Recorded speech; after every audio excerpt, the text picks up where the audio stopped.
Halika, Chloe. Dito tayo sa lamesa. Malakas siya maglaway, no? No. Ay, may bleeding gums ka din.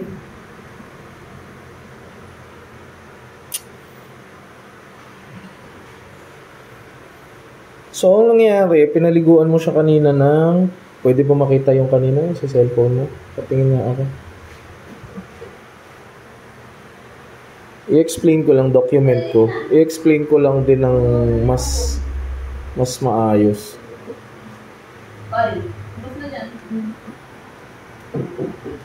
Hindi nakalagay kung ano yung ano. Ito, cypermethrin. Oh, ganito. Hindi yan pwede. Shampoo yan ng manok. So, papatay niya talaga yung fleece, kuto ng manok. Papatayin din naman niya talaga pagdating sa aso. Kaso nga lang, nandun yung grease na pwede niyang madilaan. Pampakamot-kamot lang po, medyo malikot. Pakamot-kamot lang mo, medyo malikot. Na madilaan, tapos siya naman din ang malalason. Kaya hindi kami nagre-rekomenda. Mas malala yan kung ginamit mo yan sa pusa. Kasi di ba ang pusa mahilig magdila? Delikado yan, bagsak sigurado katawan yan. Ang aso, medyo lesser ang pagsusuka, ay ang pagdila. Thank you po, bye-bye. Ay, Dan, patulong si Madam.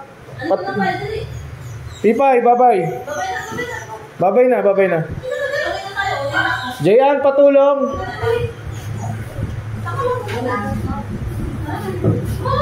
Bye-bye. Angat mo yan, angat mo lang. Ayan, bye-bye.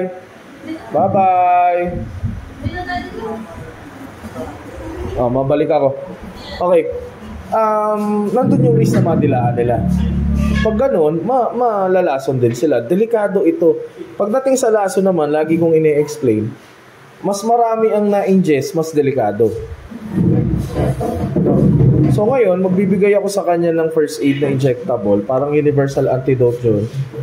Para lang baliktarin yung mabilis na tibok ng puso niya at saka yung paglalaway ng aso. Tapos hintay ka lang muna mga 15 to 20 minutes kung maglalaway pa rin siya. Okay? So medyo ano lang to ha, medyo delikado. Huwag mo na lang uulitin ha, na magpaligo ng shampoo ng manok. Okay? Hindi na talaga to. Wag na kasi mahirap. Madami dyan na safe. Next guard. Anong tawag dito? Kasi kung gusto ko gamutin yung nasa dito niya, Anong ba yun? feeling ko scabies ba to or what? Pagka hindi basa, para siyang kaliskis.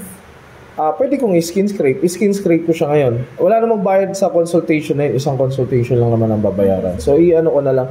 Pengi ako ng slide tsaka ng scalpel blade na may oil. Sige. Walang akong gamot niya, ha? Kamay mo, madam. Kamot lang. So, eto, ang gagawin na ito, i-reverse niya lahat ng symptoms katulad ng paglalaway, pagsusuka, mabilis na tibok ng puso. Yun kasi yung mga sintomas ng nalason. So, parang universal antidote to. Hintay lang tayo ng 15 to 20 minutes. Bago mag-take effect yan. Pahinga muna. Puka muna doon. Pangalan niya ulit? Chloe po. Chloe. Sige po.